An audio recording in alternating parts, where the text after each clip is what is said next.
are like 3 foreigners here. I feel a bit like on native speaking courses.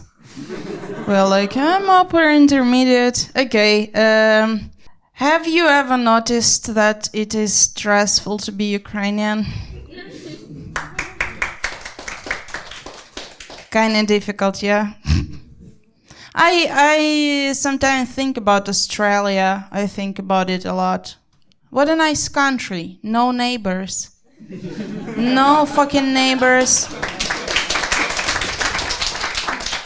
Yes, there are spiders, snakes, but no Russians. Amazing. I would take spiders and snakes and anything for living on an island where is no Russians around. I think they figured it out. Being Ukrainian is stressful because, I don't know, the war is not what I expected it to be. You know, not like in the books or movies. Like there is tragedies every day, but there are also hookah bars open for some reason. You can escape the rocket on a scooter with your matcha latte. What the fuck is this? It feels like simulation. It's not real. You can post TikToks from bomb shelter like 10 ways to have fun in a bomb shelter. Trendy dances when your city is shelled. It doesn't feel real for some reason. It's just so absurd. And also there are Instagram guidelines. I hate Instagram because it's like it blocks all the content we post. It blocks even passport of Ukrainian. Like it's sensitive content. It upsets the rich. I'm sorry, I didn't know I was supposed to live laugh during genocide. I'm sorry, I'm posting sensitive content, Zuckerberg. This is very annoying because everything I post about Russians is hate speech. I don't think it's hate speech. Yes, I think they should die, but...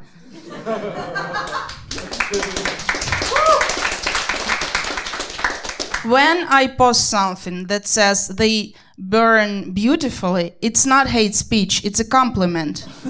There is a beauty in that. Instagram is annoying. We need to live normal life, or try to, and I'm trying, we have to, but it's hard because there is always a voice inside your head, like the guilty one. For example, I'm doing a hair mask, something like that, and the voice is like, oh, during war. During wartime, Anya, you're doing a hair mask? What are you going to do? Stop Russians with your glossy hair? What is the plan? And it's so toxic. You cannot do anything because it's like, I don't know. I think that realtors gonna adjust to new times after the victory first. Like realtors can adjust to anything, especially in Kiev. They're ready for anything. They will post new offerings of apartments, like apartment is a new building with a comfortable shelter. There are 2 exits, ventilation, it's ICAS friendly. You can deliver sushi there, it's fun. In apartment, there are no fucking windows, only walls. You're like a hamster in a concrete maze. $1,000. And yeah, I agree because I used to think that like huge windows is amazing in apartment. No, windows are overrated. Like you don't have to see them. I don't care. And I think that realtors will add something to the contracts. They will add that full-scale invasion is not an excuse to not pay your rent, because war with Russia is not force majeure. Read the history of Ukraine. It's like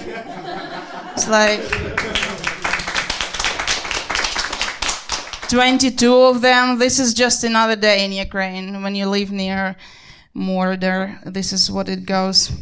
And nowadays, a lot of foreign journalists discovered Ukrainian comedians And they're like, oh, how you do, fellow kids? I was given an interview to BBC Radio, was really pleased, really nice, but I thought, how did you find me? Like, did you get interviews from all other 7 billion people? It's just, how do you go from, I don't know, Tom Hiddleston to me? Like, there should be a lot of steps between. Foreign journalists usually ask this specific question, how it's like to write jokes during war. How it's like. How do you think it's like? It's fucking amazing. I'm thrilled every day. No, I mean, I'm doing stand-up for 5 years, and the war actually began 8 years ago. I don't know how to write jokes when it's not war, actually. It's a sad thing. Thank you.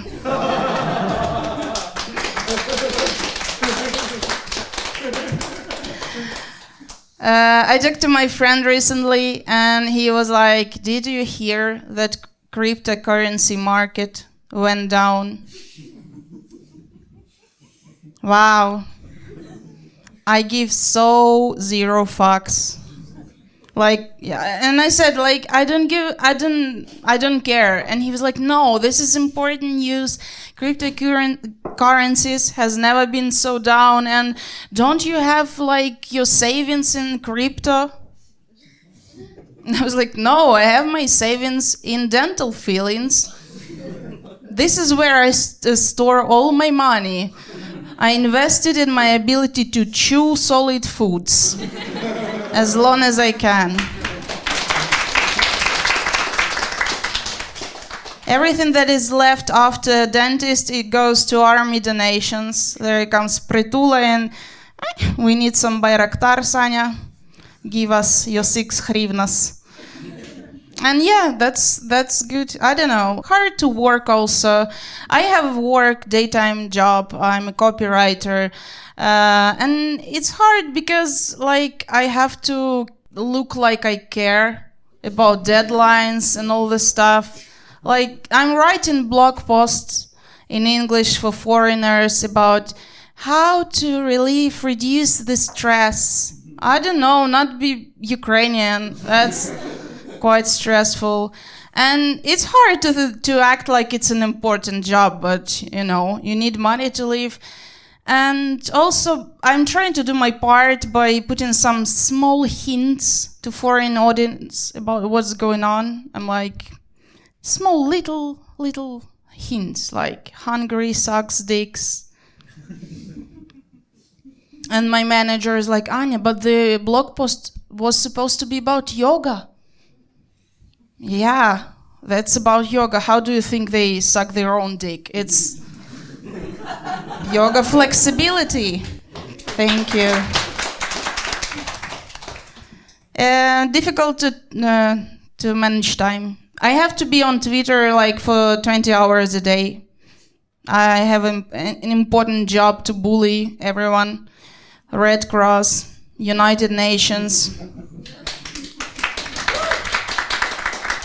Olaf Scholz, Emmanuel Macron. Those my primary targets, my victims. I love it. I love it that in this simulation we live in, you can actually DM anyone you hate. Could you imagine that even 50 years ago, now when I'm sitting in a shelter, listening to rockets, I just go to Instagram, open DMs of NATO, and here I am. I'm writing, bestie, how you up? Sleeping? What you're doing? We are not sleeping, bitch. No, take time. It's been only 5 months. Take time, NATO. It's okay. Don't worry about it. I realized that I'm, after 24th of February, I kind of became a political comic. I write about politicians and organization, and it's not what I expected from my stand-up career. I was planning to make jokes about, it's so hard to be millennial. You have to pay taxes. I'm an adult now, #relatable. I don't want to do laundry. And now I have to write jokes about Emmanuel Macron, and he's a joke himself, so it's hard. But I think that there is something good in Macron and Scholz. One big benefit for two of them is that they unite us, Ukrainians, even more, because there is nothing better than trash talking, right? Trash talking shit about someone feels amazing. Like the best feeling you ever get.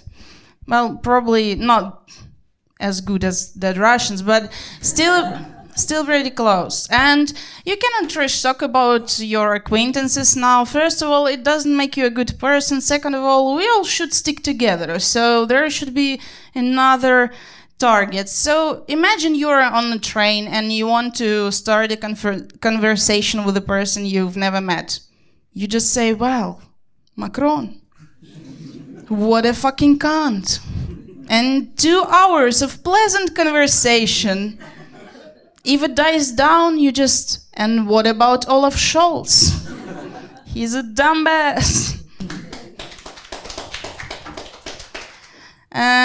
Also, it's been hard for me this couple of months because like everything can be as tactical information.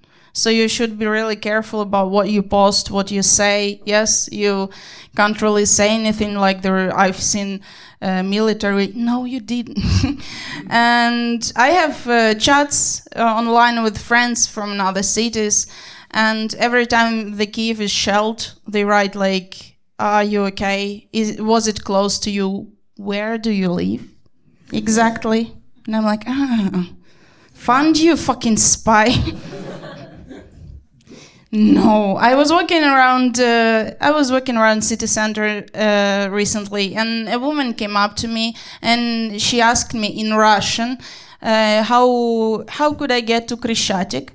And I was just confused. Oh, I acted confused, and she was like, "Well, Krishchatik, the main street in Kyiv." And I said, "It's not Kyiv. It's Khmelnytsky." I don't know what you're talking about. First of all, I don't trust anyone who speaks Russian, especially without any Ukrainian accent. Thank you. Second of all, I've been living here for 13 years and I've never seen Kyiv residents being on Krishchatik at their own will. It's happened 0 times. If you see Kyiv resident on Krishchatik, it means the distant relatives have come. And they are giving a fucking tour. This is it. Let's go.